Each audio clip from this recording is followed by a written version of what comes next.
বাংলা একাডেমিকে বলা হয় বাঙালির মেধা এবং মননের প্রতীক। এটি বাংলা ভাষা সংক্রান্ত সর্ববৃহৎ গবেষণা প্রতিষ্ঠান। বাংলা ভাষা রক্ষা, ভাষার বিস্তার এবং প্রকাশের গবেষণা করার আর কোনো প্রতিষ্ঠান বাংলাদেশে নেই। ডক্টর মোহাম্মদ শহীদুল্লাহ ছিলেন এই বাংলা একাডেমি প্রতিষ্ঠার প্রাণপুরুষ। 1955 সালে তৎকালীন পূর্ব পাকিস্তানে তথা বর্তমান বাংলাদেশে এই একাডেমি প্রতিষ্ঠা করা হয়। রাষ্ট্রভাষা আন্দোলন পরবর্তীকালের প্রেক্ষাপটে বাংলা একাডেমি প্রতিষ্ঠার দাবি ওঠে। তৎকালীন পূর্ব পাকিস্তানের প্রধানমন্ত্রীর সরকারি বাসভবন বর্ধমান হাউসে স্থাপিত হয় এই একাডেমির কার্যালয়। বাংলা একাডেমি প্রতিষ্ঠার লক্ষ্য এবং আদর্শ হল দেশজ সংস্কৃতি, কৃষ্টি, ইতিহাস, ঐতিহ্য, মুক্তিযুদ্ধের চেতনা, সমকালীন শিল্প ও সাহিত্য সংরক্ষণ এবং গবেষণা এবং উন্নয়নের মাধ্যমে জাতির মানসিক বিকাশ এবং উৎকর্ষ সাধনের লক্ষ্য নিয়ে কাজ করা।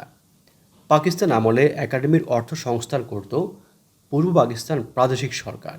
এই জন্য 1960-61 অর্থ বছরে বরাদ্দ ছিল 2 লাখ টাকা। এর সঙ্গে কেন্দ্রীয় সরকারের 1 লাখ টাকার নিয়মিত অনুদানও ছিল। 1969-70 অর্থ বছরে এর পরিমাণ বৃদ্ধি পায়। 1971 সালে স্বাধীন রাষ্ট্র বাংলাদেশ প্রতিষ্ঠিত হলে সরকার পরিচালিত কেন্দ্রীয় বাংলা উন্নয়ন বোর্ডকে বাংলা একাডেমির সঙ্গে একীভূত করে এর কাঠামোগত পরিবর্তন আনা হয়। পরিচালকের পদমর্যাদা মহাপরিচালকে উন্নীত করা হয়। পাঠ্যপুস্তক ও ফোকলোর বিভাগ নামে 2টি নতুন বিভাগ খোলা হয়। প্রকাশনা ছাড়াও বর্তমানে বাংলা একাডেমির কর্মসূচির মধ্যে রয়েছে বিবিধ আলোচনা ও বক্তৃতা সভা, সাংস্কৃতিক অনুষ্ঠান, ফেব্রুয়ারি মাসে অমর একুশের অনুষ্ঠানমালা ও মাসব্যাপী বইমেলা, ভাষা প্রশিক্ষণ, বাংলা প্রসেসিং সহ কারিগরি প্রশিক্ষণ, তরুণ লেখক প্রকল্প, গবেষণা বৃত্তি প্রদান ইত্যাদি। 21শে ফেব্রুয়ারি উপলক্ষে প্রদত্ত বাংলা একাডেমি সাহিত্য পুরস্কার খুবই মর্যাদাসম্পন্ন। বাংলা একাডেমির রয়েছে কম্পিউটার ভিত্তিক বৃহৎ আধুনিক মুদ্রণালয়। 2 শতাধিক কর্মকর্তা এবং কর্মচারী একাডেমির কার্যাবলী নির্বাহ করেন। 2010 সালের 1 ফেব্রুয়ারি বাংলা একাডেমির বর্ধমান হাউসের দোতলায় ভাষা আন্দোলন জাদুঘরের উদ্বোধন করা হয়। 4টি কক্ষ নিয়ে সাজানো এ জাদুঘরে ভাষা আন্দোলনের বিভিন্ন নিদর্শন রাখা হয়েছে।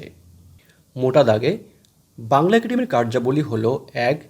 জাতীয় আশা আকাঙ্ক্ষার সঙ্গে সঙ্গতি রেখে বাংলা ভাষা, সাহিত্য এবং সংস্কৃতির উন্নয়ন, লালন এবং প্রসার। 2. বাংলা ভাষার প্রামাণ্য অভিধান, পরিভাষা ও ব্যাকরণ রচনা, রেফারেন্স গ্রন্থ, গ্রন্থপুঞ্জি এবং বিশ্বকোষ প্রণয়ন, প্রকাশ এবং সহজলভ্যকরণ। 3. বাংলা শব্দের প্রমিত বানান এবং উচ্চারণ নির্ধারণের ক্ষেত্রে প্রয়োজনীয় ব্যবস্থা গ্রহণ এবং বিজ্ঞান এবং প্রযুক্তির ক্ষেত্রে বাংলা ভাষার ব্যবহার ব্যাপকতর ও সমৃদ্ধকরণ। 4. বাংলা ভাষায় উচ্চতর পর্যায়ে পাঠ্যপুস্তক রচনা করা এবং উক্ত উদ্দেশ্যে গবেষণা, অনুবাদ গ্রন্থ এবং ভাষা আন্দোলন ও স্বাধীনতা সংগ্রামের ইতিহাস সম্পর্কিত গবেষণা ও সংকলন গ্রন্থ প্রকাশকরণ। 5. আন্তর্জাতিক পরিমণ্ডলে বাংলা সাহিত্যের প্রচার এবং প্রসারের লক্ষ্যে বিশ্বের বিভিন্ন ভাষায় বাংলা সাহিত্যকর্মের অনুবাদ এবং অন্যান্য ভাষার উল্লেখযোগ্য সাহিত্যকর্ম বাংলায় অনুবাদের ব্যবস্থা করা। 6. সরকারি কর্মকর্তা ও কর্মচারী তথা সকল পর্যায়ের গণকর্মচারীদের বাংলা ভাষায় দক্ষতা অর্জন, বাংলা বানান রীতি এবং ব্যবহার সম্পর্কে বিশেষ প্রশিক্ষণের আয়োজন করা। 7. সাহিত্য পুরস্কার প্রদান এবং বাংলা ভাষা, সাহিত্য ও সংস্কৃতি চর্চার ক্ষেত্রে আন্তর্জাতিক পুরস্কার প্রবর্তন এবং ফেলো, জীবন সদস্য ও সদস্যপদ প্রদান। 8.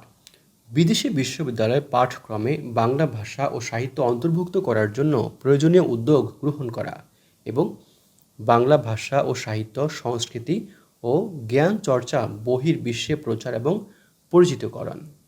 বাংলা একাডেমির অর্জনের মধ্যে রয়েছে এখন পর্যন্ত প্রায় 7,500 গ্রন্থ প্রকাশ করা, স্বাধীনতা পুরস্কার 2010 অর্জন করা, বইমেলাকে সোহরাওয়ার্দী উদ্যানে সম্প্রসারণ করা।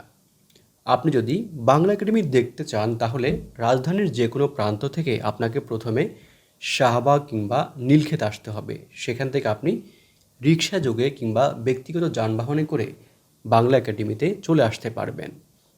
আর বাংলা একাডেমির পাশে রয়েছে তিন নেতার মাজার, শহীদ মিনার, দোয়েল চত্বর, কার্জন হল ইত্যাদি। বাংলা একাডেমি শুক্র ও শনিবার ছাড়া প্রতিদিন সকাল 9টা থেকে বিকেল 5টা পর্যন্ত খোলা থাকে। এখানে আসলে একাডেমি থেকে প্রকাশিত আপনি বই কিনতে পারবেন এবং ভাষা আন্দোলন জাদুঘরে রক্ষিত নানান নিদর্শন দেখতে পারবেন। বাংলা একাডেমি নিয়ে সাজানো আজকের পর্বটি আমরা এখানেই শেষ করছি। এ ধরনের ভিডিও আরও দেখার জন্য আমাদের এই চ্যানেলটি সাবস্ক্রাইব করার জন্য আপনাদের প্রতি বিশেষভাবে অনুরোধ করছি। আপনারা যেখানেই থাকবেন অনেক ভালো থাকবেন। ধন্যবাদ।